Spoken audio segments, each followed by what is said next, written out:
Viva Voz, com Vera Magalhães.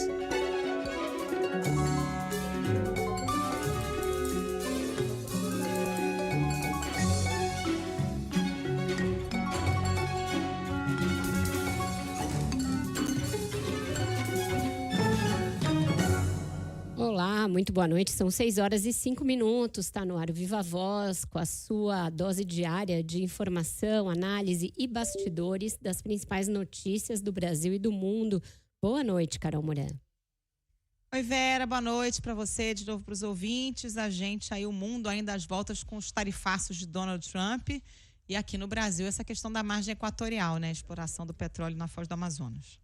Sim, esse assunto continua, o presidente dando novas, reiteradas demonstrações de que vai fazer toda a pressão possível para que o IBAMA libere a licença para que a Petrobras pesquise a viabilidade de extração de petróleo naquela região. Ele está, inclusive, em Macapá com o presidente do Senado, o Davi Alcolumbre. E esse é o assunto principal hoje da agenda dos dois, daquela que o político do União Brasil quer fazer o presidente levar adiante. Quem vai trazer para a gente as atualizações a respeito dessa pressão toda, de onde ela pode chegar e o que está em jogo é a Isa Staciarini, direto de Brasília. Boa noite para você, Isa. Oi, Vera, muito boa noite a você, a Carol e aos ouvintes. Pois é, muitos recados, né, indiretos e inclusive até recados muito diretos, começando pelo presidente Lula, Vera, que ontem, né, a gente lembra, criticou o IBAMA, citou um lenga-lenga do IBAMA para permitir pesquisas naquela região da margem equatorial, e hoje Lula arrefeceu um pouco o tom, mas deu o recado que ele queria passar, que é o quê? O governo não vai fazer nenhuma loucura ambiental, mas que ninguém pode proibi-lo de fazer pesquisas para verificar se tem ou não petróleo na região Foz da Amazônia. Que a gente não vai fazer loucura. A Petrobras é a empresa que tem mais tecnologia no mundo de prospecção de petróleo em águas profundas. Eu não quero estragar 1 metro de coisas aqui. Mas ninguém pode proibir a gente de pesquisar para saber o tamanho da riqueza que a gente tem. Ninguém pode. Então, nós vamos trabalhar muito. Quero que o governador saiba, que os senadores saibam, que a gente não vai fazer nenhuma loucura ambiental.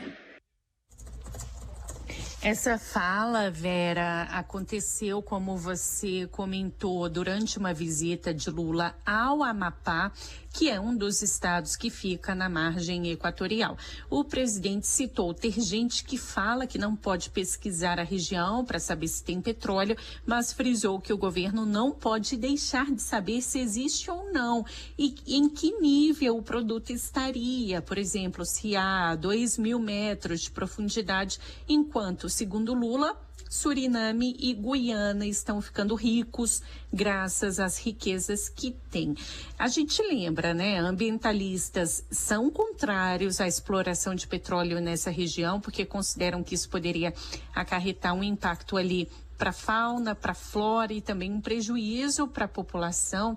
E quem esteve ao lado do presidente Lula, Vera, foi o presidente do Senado, o senador Davi Alcolumbre, que é do Amapá. Ele fez um discurso bastante acalorado, aos gritos mesmo. Disse que o estado é um dos mais preservados e afirmou que o mundo não pode cantar de galo em relação à preservação do meio ambiente em relação ao Amapá. O Amapá já dá para a humanidade, para o planeta Terra, a maior contribuição ambiental de um estado da federação. É o estado mais preservado do Brasil. Então não venha o mundo cantar de galo em relação à nossa capacidade de preservar. O mundo não pode impor ao Amapá nada na relação da preservação e da manutenção do meio ambiente.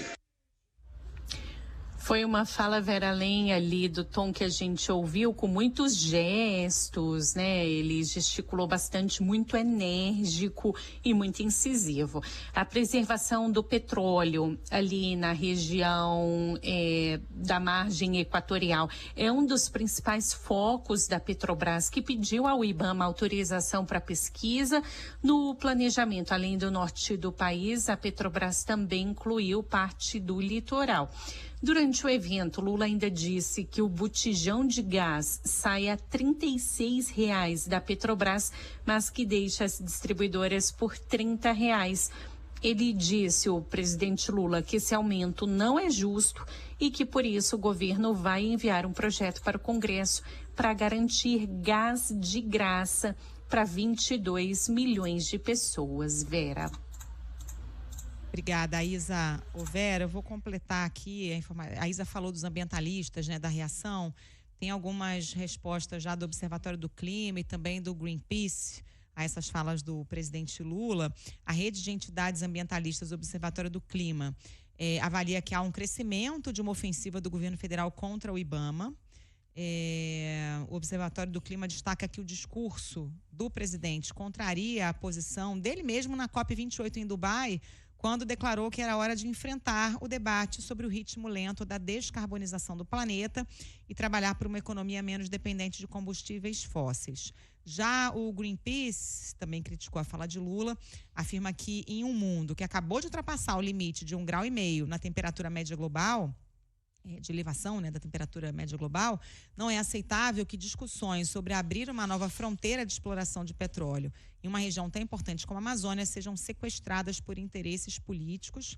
Na avaliação do Greenpeace, além de colocarem em xeque a credibilidade e a competência do IBAMA e confundirem a opinião pública ao afirmar que trata-se apenas de uma fase de pesquisa, tais polêmicas desviam a atenção para a falta de um plano concreto e eficiente sobre transição energética no Brasil. Porque é isso, né, Vera? O presidente fala que a Petrobras tem tecnologia, que a gente não vai fazer uma loucura. A preocupação não é só com possível vazamento, um acidente ali numa região tão delicada. É essa também. Mas é esse pano de fundo. A gente vai investir na exploração de combustíveis fósseis no momento em que o mundo deveria estar investindo justamente na descarbonização, né?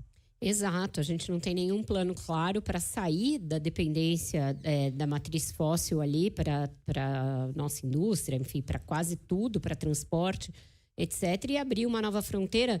E por mais que não haja um acidente e que não se comece a extrair, toda a prospecção ali e a chegada do maquinário para você pesquisar essa viabilidade já tem alguns impactos sobre a população local, sobre o entorno ali. Não, é muito longe da margem onde tem. Sim, mas para chegar lá você tem que montar uma base, tem que montar uma estrutura. E é tudo isso que o IBAMA vem questionando. E é um órgão técnico que foi tratado ideologicamente no governo Bolsonaro e que o Lula, na campanha, prometeu um tratamento diferente. A gente não pode chamar de negacionistas só aqueles que são adversários políticos. Quando você coloca a ciência em segundo plano e passa a usar argumentos como os que o Lula usou lá nesse discurso. Se os Estados Unidos estão explorando, se a França está explorando, se a Inglaterra está explorando, por que nós não vamos explorar? Esse não é um argumento científico. Esse é um argumento político e ideológico e, no máximo, que atende a interesses econômicos.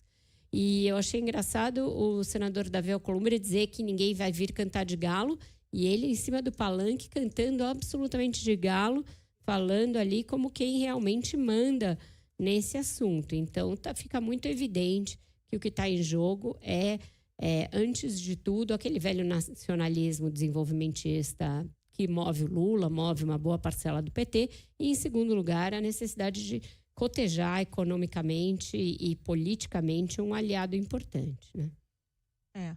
E uma questão muito mais até financeira do que de polarização, né, Vera? Porque você vê que políticos de diferentes bandeiras ali da região são a favor da exploração. Você tem o Alcolumbre de um lado, mas tem o Randolph apoiando de outro também, né? Então é uma questão muito mais econômica e relativa à política regional ali, né? Exatamente. E aí, quando for haver, lá no futuro, leilões de blocos, a gente sabe como os interesses se movem nesses assuntos, né? Vamos falar um pouquinho da guerra comercial que está em início aí, está se desenhando a partir da agressividade tarifária do Donald Trump. O governo voltou a falar sobre esse assunto, está debruçado sobre como agir. A Samantha Klein vai trazer para a gente os últimos desdobramentos em Brasília das ameaças do Donald Trump. Boa noite, Samantha. Oi, boa noite, Vera e também Carol. Olha, de fato, as autoridades brasileiras estão acompanhando de perto este tema, mas ainda sem posicionamentos oficiais. Sempre lembrando que, inclusive, nesta semana, o ministro da Fazenda, Fernando Haddad, teve um posicionamento sobre aquela taxação, sobre o aço e o alumínio, de responder oficialmente somente depois de uma decisão em vigor, ou seja, lembrando que aquela taxação anunciada de 25% sobre o aço e o alumínio começam a valer a partir do dia 12 de março.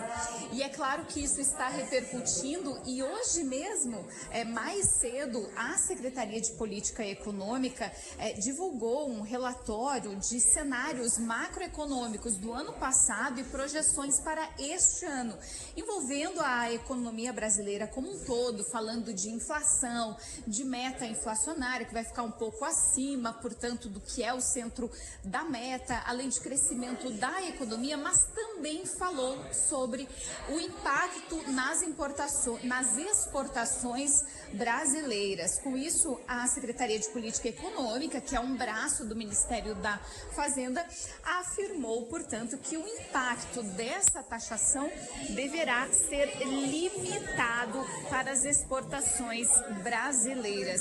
Eu até quero dizer aqui que neste momento saiu o deputado Afonso Mota de uma reunião com o Hugo Mota, ele que foi falar sobre o nosso segundo tema. Mas só para finalizar aqui rapidamente, eu não perder toda esta coletiva, vale dizer que em termos de exportação, o que se tem de impacto sobre as matérias, as exportações brasileiras. Conforme o Ministério do Desenvolvimento, Indústria, Comércio e Serviços, as exportações brasileiras de ferro, aço e alumínio para os Estados Unidos corresponderam a 1,9% do valor total exportado pelo Brasil em 2024. É claro que o impacto vem aí preocupando tanto os exportadores brasileiros quanto o governo federal, que vem mantendo ali uma diplomacia de baixa intensividade, tentando aí não conflagrar o clima entre eles. Com vocês. Obrigada, Samantha. A Samantha explicou agora a saída do deputado porque ela está no Congresso acompanhando uma reunião entre o deputado Afonso Mota do Rio Grande do Sul, PDT do Rio Grande do Sul,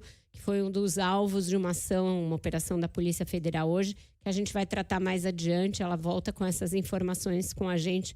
Portanto, é isso. Vida de repórter em Brasília. Carol, você está uma hora na economia, uma hora você está na política e é assim que vai. Mas a gente Olho na missa, outro no padre. É isso aí.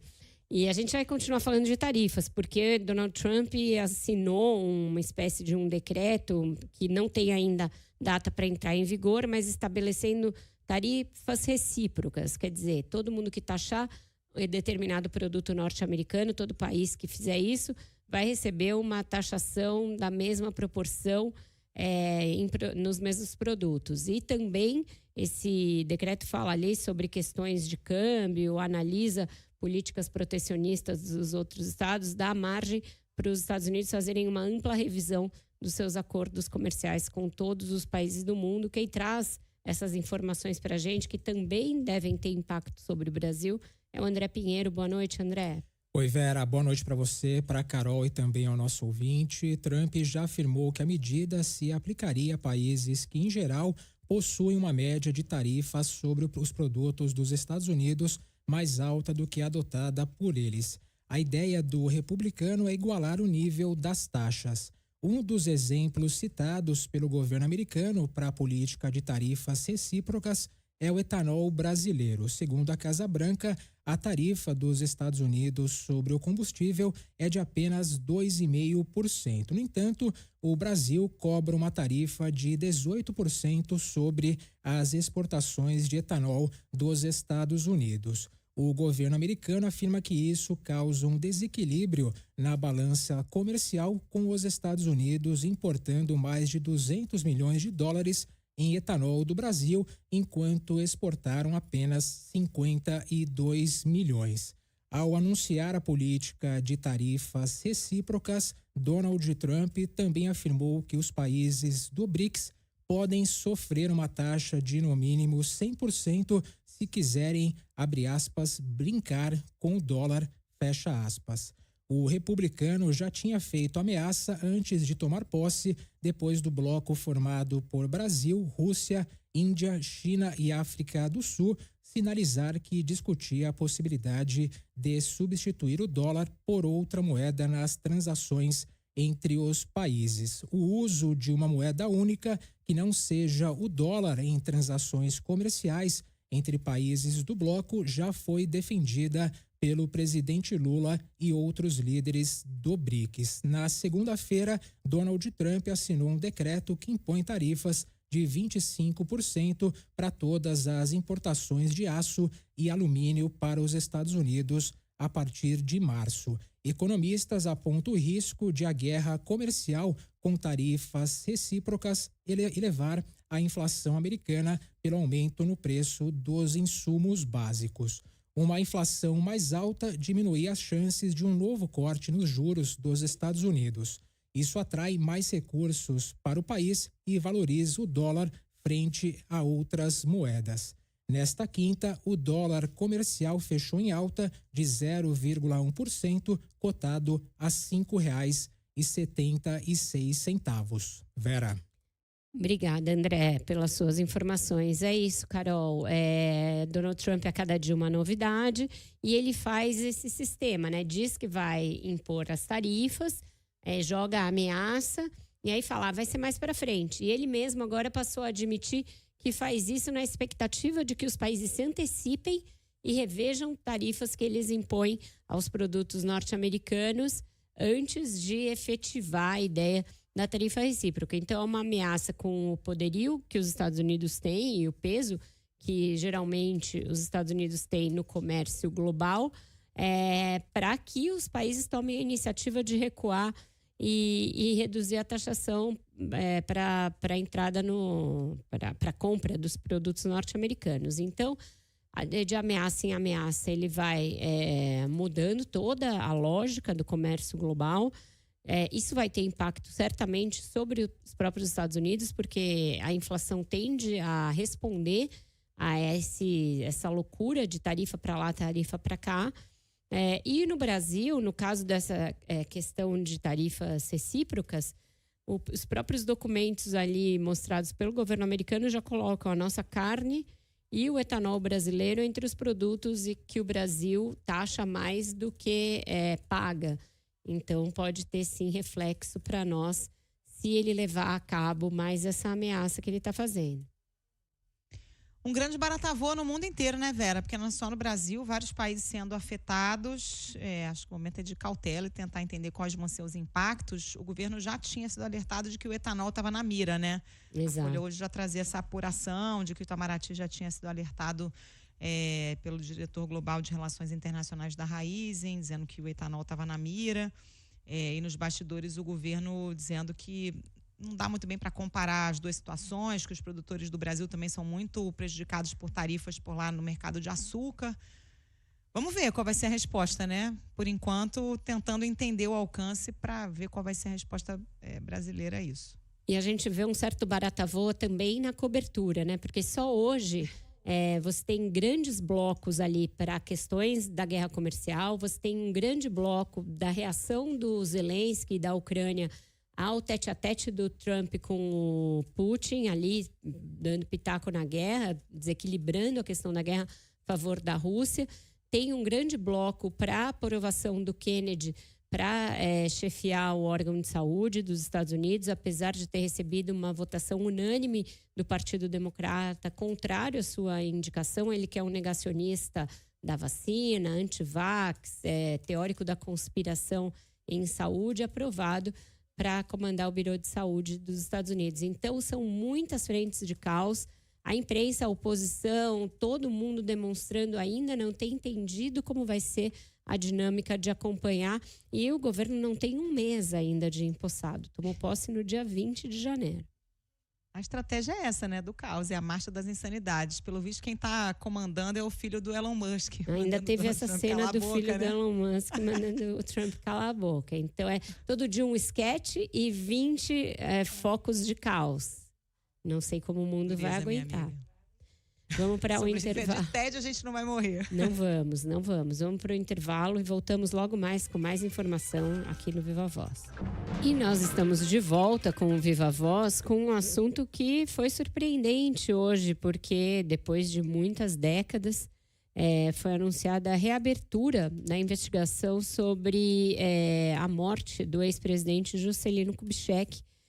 No que até então se reputava um acidente de carro na rodovia Dutra durante a ditadura militar. Quem traz as informações sobre essa reviravolta que levou à reabertura das investigações é a Ana Carolina Tomé, direto de Brasília. Boa noite, Ana. Boa noite, Vera. Boa noite aos nossos ouvintes. A Comissão sobre Mortos e Desaparecidos Políticos deve, então, retomar as análises sobre a morte do ex-presidente Juscelino Kubitschek. A morte de JK em um acidente de carro em 1976 ainda é alvo de controvérsias, já que foi durante a ditadura militar, um regime que era contestado pelo então presidente. Em uma reunião que vai acontecer nesta sexta-feira, a comissão ligada ao Ministério dos Direitos Humanos deve aprovar a reanálise do caso. Isso depois do Ministério Público Federal ter apresentado, em 2019, uma conclusão que não bate exatamente com o veredito da Comissão da Verdade lá em 2014. Para o MPF, é impossível afirmar ou descartar a hipótese de atentado, já que não há elementos suficientes que expliquem a perda do controle do carro. Lembrando, Juscelino e o motorista morreram após o Opala, em que estavam, desgovernar e invadir a pista contrária da Via Dutra no sentido São Paulo-Rio de Janeiro e bater de frente com uma carreta. Não se sabe exatamente por que o motorista perdeu o controle do carro, se foi durante uma tentativa de ultrapassagem de um ônibus, se teve sabotagem mecânica, se o condutor foi baleado ou envenenado. Segundo a Comissão Estadual da Verdade de São Paulo, as provas que apontariam para o assassinato foram destruídas. Em depoimento em 2013, o motorista do ônibus da Aviação Cometa também disse que 5 dias após o ocorrido, recebeu proposta de dinheiro para assumir a culpa. Com a retomada da Comissão sobre Mortos e Desaparecidos no governo Lula, após ter sido extinta na gestão Bolsonaro, o ex-vereador de São Paulo, Gilberto Natalini, que presidiu ali a Comissão Municipal da Verdade, pediu para o caso ser reanalisado. O chefe da Assessoria Especial de Defesa da Democracia, Memória e Verdade do Ministério dos Direitos Humanos, Nilmário Miranda, afirma que a reavaliação se trata de um interesse nacional. Mencionou também o filme Ainda Estou Aqui e disse acreditar que a morte de JK foi uma farsa. Esse ano, que é o ano da memória e da verdade, é o ano da gente trazer as coisas que ficaram encobertas aí, colher o que nós plantamos esses anos, essa comissão também fortalecida por esses filmes maravilhoso, né, que toca a alma das pessoas, que a arte tem esse papel de tocar a alma, vai para além do discurso, que a gente também diga para o Brasil que aquele acidente foi uma farsa. Analise isso. Se chegar à conclusão que não, mas eu acho que sim. Acho que vai chegar a essa conclusão, que eu vi o laudo, vi outras informações. Eivadas de dúvidas quanto a se foram realmente acidentes, ou se houve atentado, se houve assassinato de lideranças políticas que se opunham à ditadura militar, né? O Jango, o Juscelino, morte do Carlos Lacerda também, as circunstâncias não estão totalmente esclarecidas. Resta saber se tantos anos depois e com tanta destruição de documentos, será possível provar tecnicamente alguma coisa para além da dúvida razoável que existe, né, Carol? Isso vai ter alguma consequência prática, Vera. Agora, é simbólico, né? A gente, na esteira do Ainda Estou Aqui, temos isso, a reabertura da investigação da morte do Juscelino. Ontem o Supremo também formando maioria para discutir o alcance da lei da anistia, né? Se alcança casos de crimes que começaram durante o período da ditadura, mas persistem até hoje, como o caso de ocultação de cadáver, né? Os desaparecidos da ditadura que nunca apareceram, como é o caso do Rubens Paiva.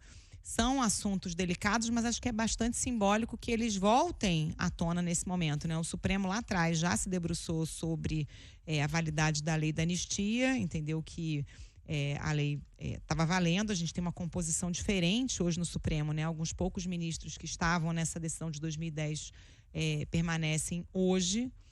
A gente tem também um Congresso bastante conservador, uma situação de polarização hoje diferente da que existia em 2010, né? Então vamos ver se de fato o Supremo vai se debruçar sobre esse assunto e qual deve ser a sua decisão agora, né?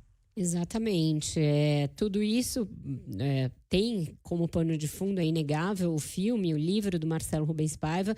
Eles são inclusive mencionados, foi mencionado agora pelo Nilmário Miranda, na decisão do ministro Flávio Dino, o caso do Rubens Paiva é um dos mais emblemáticos de desaparecidos que a família levou anos para que o Estado reconhecesse que tinham sido assassinados e tiveram seus corpos descartados pela ditadura militar.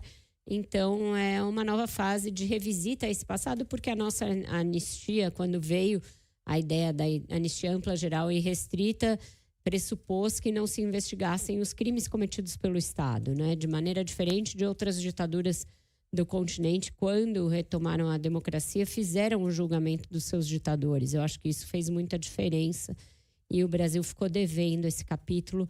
Então fica sempre como uma página inconclusa da nossa história que a gente fica revisitando de tempos em tempos. Carol, vamos falar de segurança agora, porque o Ministério da Justiça divulgou um balanço de investimentos e medidas para reforçar a segurança em unidades prisionais, né, nos presídios.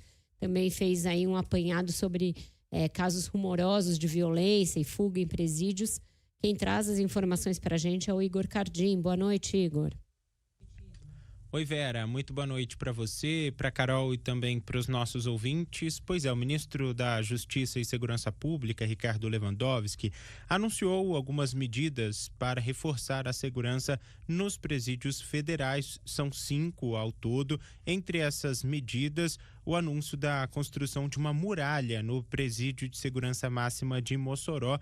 Essa obra começou no final de janeiro, deve durar entre 12 e 18 meses, ao custo de 28 milhões de reais. Deve ser concluída, portanto, no ano que vem. Essa penitenciária foi inaugurada em 2009, possui a capacidade para 208 detentos e foi a unidade em que no ano passado foi palco da primeira fuga registrada na história dos presídios federais. 2 presos faccionados escaparam no dia 14 de fevereiro e foram recapturados após 50 dias em 4 de abril de 2024. Segundo o ministro Ricardo Lewandowski, o episódio foi classificado como um caso isolado.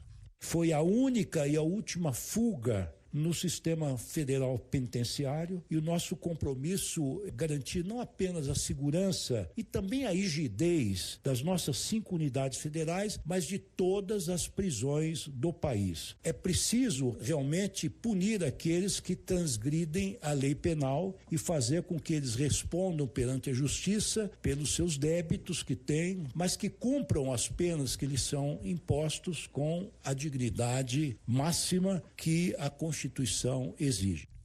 Além da construção da muralha, foram anunciadas outras medidas para reforçar a segurança dessa e também das outras 4 unidades. Entre as medidas, o monitoramento eletrônico ampliado, passando de 75 para 194 câmeras digitais de alta qualidade. Antes, apenas 26 analógicas e algumas digitais faziam esse monitoramento. Além disso, o ministro disse que durante o ano passado foram fechadas completamente os espaços abertos ali no telhado e também nas janelas. As camas, que também eram ocas, passaram para estruturas de concreto, iluminação de pontos cegos, monitoramento com drones e também a identificação de quem entra e quem sai nas rodovias que passam ao redor destas penitenciárias de âmbito federal. Além disso, anunciou que nesse primeiro semestre, as penitenciárias de Catanduvas e também de Campo Grande devem passar já por esses reparos, também com construção de muralha e cerca nessas unidades. O ministro adiantou que nesta sexta-feira a Polícia Federal deve apresentar o relatório final do inquérito que investigou as circunstâncias da fuga dos 2 presos no ano passado, indicando mesmo aquela fuga que ficou conhecida pela fuga na janela ali, também pelo espaço aberto no telhado, e aí depois os faccionados conseguindo passar pela cerca do presídio lá em Mossoró. Essa deve ser a apresentação da Polícia Federal, segundo adiantou o ministro Ricardo Lewandowski. Vera e Carol. Obrigada, Igor, pelas suas informações. É sempre uma questão de qual ênfase você dá, né? O ministro disse que foi a única e a última fuga de presídios federais. Foi a primeira, foi nos primeiros dias depois dele assumir, mas faz um ano e a gente ainda não tem a conclusão total da investigação. Tá para sair. Gente, faz um ano, foi 14 de fevereiro. É uma coisa grave justamente porque até então esses presídios eram indevassáveis e deixaram de ser por essa fuga. E vai ter a muralha, só que não tem a muralha ainda. Quando você olha a foto e está no G1, uma reportagem a esse respeito, você vê ali as vigas da construção da muralha e tudo com uma grande cerca ali no presídio, a mesma cerca que foi furada da outra vez. Então, uma licitação que já foi feita desde junho e até aqui a obra não foi concluída, segue ali com a segurança, portanto, não reforçada. Tem uma promessa de reforço da segurança da unidade prisional e a conclusão do inquérito levando um ano para sair. E lembrando que os presos empreenderam uma fuga em que eles conseguiram ficar ali foragidos por 50 dias e percorrer 1.600 quilômetros. Então, esse não é um caso que pode ser vendido exatamente como um sucesso da polícia, do Ministério da Justiça, nem em questão de segurança de presídio e nem em investigação. E Vera, o ministro Lewandowski está tentando mostrar serviço porque ele está acossado, né?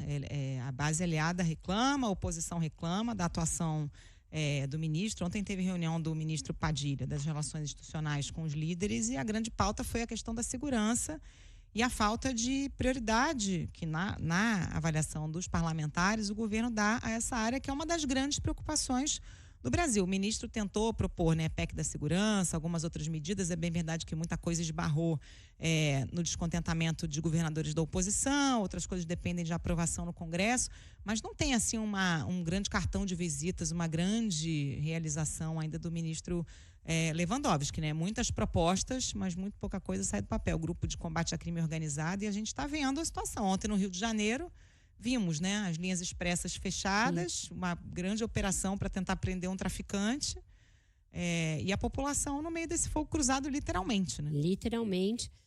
No caso da PEC da segurança, ela está engavetada na Casa Civil. O ministro Rui Costa não gosta do projeto, não esconde que acha que o governo não tem de entrar nessa seara, que vai acabar se comprometendo com um tema que é dos governadores e pegando o desgaste pela não resolução do assunto. Então, ele simplesmente engavetou a proposta.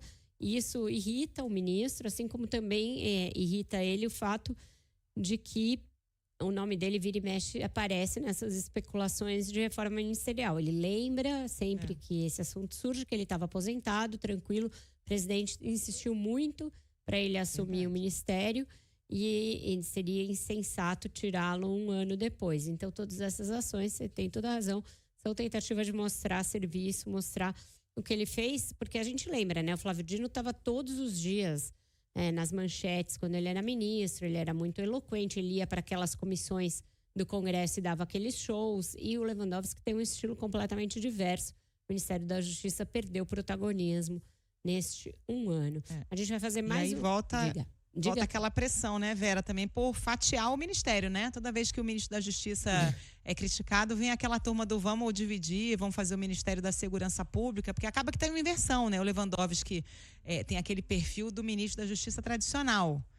e que não lidava tão diretamente com as questões da segurança. Acabou que a prioridade do Ministério se inverteu, né? Ele está tendo que lidar muito mais com a pauta da segurança pública do que propriamente com grandes questões de fundo do Ministério da Justiça. Né? Exatamente. Jurídicas, É isso mesmo. A gente vai fazer mais um rápido intervalo. Volta já com o encerramento do Viva Voz. Estamos de volta com o Viva Voz, falando agora de um caso do dia que dominou o noticiário do dia, porque a Polícia Federal fez uma operação que teve como um dos alvos um deputado federal, Afonso Mota, do PDT do Rio Grande do Sul, acusado de desvio justamente em emendas, um esquema envolvendo lobistas, prefeituras gaúchas. Ele esteve hoje em Brasília reunido com o presidente da Câmara, Hugo Mota. Quem traz as informações mais atualizadas e explica esse caso para a gente é a Samantha Klein, de volta aqui com a gente. Boa noite de novo, Samantha. Oi, Vera, novamente. Olha, o deputado federal Afonso Mota, do PDT, que acabou de se reunir com o presidente da Câmara dos Deputados, Hugo Mota. Aliás, vale dizer, eles não têm qualquer parentesco, antes que gere alguma dúvida, mas o deputado federal do PDT do Rio Grande do Sul negou ter qualquer relação com o esquema de desvio de recursos de emendas parlamentares. Ele ainda afirmou que o chefe de gabinete dele, Lino Furtado, que é um dos citados na operação da Polícia Federal, já foi afastado. Afonso Mota estava no interior do Rio Grande do Sul, em Passo Fundo, e veio a Brasília conversar com o presidente da casa, Hugo Mota, que, por sinal, prestou solidariedade com relação a essa operação da Polícia Federal. O parlamentar gaúcho também afirmou acreditar na inocência de Lino Furtado, que trabalhava com ele há 15 anos, mas afirmou que o assessor deverá ser demitido. Vou ver se a gente consegue ouvir só um trechinho dessa fala dele, e aí vocês me sinalizam. Provavelmente, claro, como se trata de uma investigação, eu não tive ainda a oportunidade de conversar com ele no meu retorno, eu vim direto à Câmara dos Deputados. Eu vou conversar com ele, é uma investigação, não tem uma condenação, mas, claro, ele está afastado, ele já está desligado do meu gabinete por decisão judicial. Decisão judicial essa, inclusive, aí, pela autorização do ministro do STF, Flávio Dino, para a operação desta quinta-feira. A Polícia Federal descobriu que lobistas estavam cobrando comissão de prefeitos e entidades para liberar emendas parlamentares no Congresso Nacional.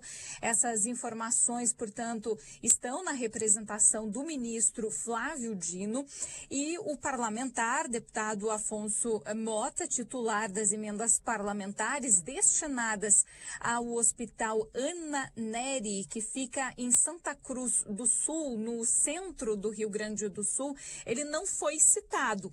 Porém, um assessor dele, Lino Furtado, que era o chefe de gabinete, portanto, já está afastado das funções, mas não foi demitido. Assim como foi citado também um diretor administrativo da Metroplan, que é uma fundação estadual de planejamento do Rio Grande do Sul, Cliver André Fingenbaum, que, por sinal, segundo o grupo RBS, ele já foi afastado do cargo agora à tarde. Segundo o ministro do STF, que autorizou a operação, o contrato de intermediação das emendas é um indício consistente de desvio de recursos. A investigação demonstra que eram pagos aí propina no valor de 6% do total de recursos destinados à saúde. E no total, o hospital, esse Ana Nery, recebeu mais de R$1 milhão em emendas. É um hospital de referência, grande na região, por isso recebe muitas emendas parlamentares. E duas dessas emendas foram remanejadas pelo deputado para atender o hospital. O parlamentar, lembrando aí, não foi alvo da operação, mas o chefe de gabinete, Lino Furtado, aí realmente está como um dos citados, é um dos investigados nesta operação. Com vocês. Obrigada, Samantha, pelas suas informações. É isso, Carol, esse tema das emendas e as investigações em torno delas ganhando bastante relevância, uma série de inquéritos pululando por aí, né? uma série. Tem esse no Rio Grande do Sul, tem aquele do Rei do Lixo na Bahia, que agora o ministro Nunes Marques mandou a investigação prosseguir, né, na Justiça baiana. Tem aquele caso do Maranhão, que também está prestes a ser julgado no Supremo. Surreal, porque era com envolvimento de agiotas, né? Ali Eles tem tomavam dinheiro com a agiota, para depois o agiota cobrar o pagamento da emenda. É um negócio inacreditável, o que mostra que as emendas viraram uma grande indústria, né, Vera? Tinha até contrato para intermediação e captação de emendas parlamentares. Não é uma coisa trivial, né? Exatamente. Nesse caso do Rei do Lixo, que é um dos maiores de todos, porque envolve ali Prefeitura de Salvador, várias prefeituras ligadas à União Brasil, tinha uma possibilidade dele ser levado para o setor de inquéritos do próprio Supremo por envolver um deputado federal, mas o ministro Nunes Marques determinou que ele prossiga na Bahia e também decretou sigilo total sobre as investigações. Houve uma disputa de relatoria entre ele e o Flávio Dino. O ministro Barroso acabou arbitrando em favor dele, porque ele foi quem foi sorteado. Então, ele entendeu que não havia nenhum tipo de dependência em relação aos outros inquéritos e aos outros casos que o Dino já relata em relação a emendas. E isso foi recebido com um certo alívio dentro da classe política, que não gostaria que isso ficasse com o Flávio Dino. Então, a expectativa dos ministros do Supremo é que o fechamento do cerco da Polícia Federal em torno dos desvios das emendas sirva como um freio para que esse assunto, para que parem de justamente fazer negociata com as emendas. O próprio Hugo Mota tem dito nas conversas reservadas que ele tem que ele não vai passar 2 anos sendo ali um policial do que os parlamentares fazem com as emendas. Então, todo mundo espera que haja uma contenção, dados esses mais de 20 inquéritos a respeito do assunto. Carol. Ficamos por aqui, Vera? Ficamos. Vocês ficam agora com a terceira hora do Ponto Final. A gente volta amanhã com o Viva Voz e aquele resumo da semana. Mais uma semana agitada. Até amanhã. Beijo, Vera.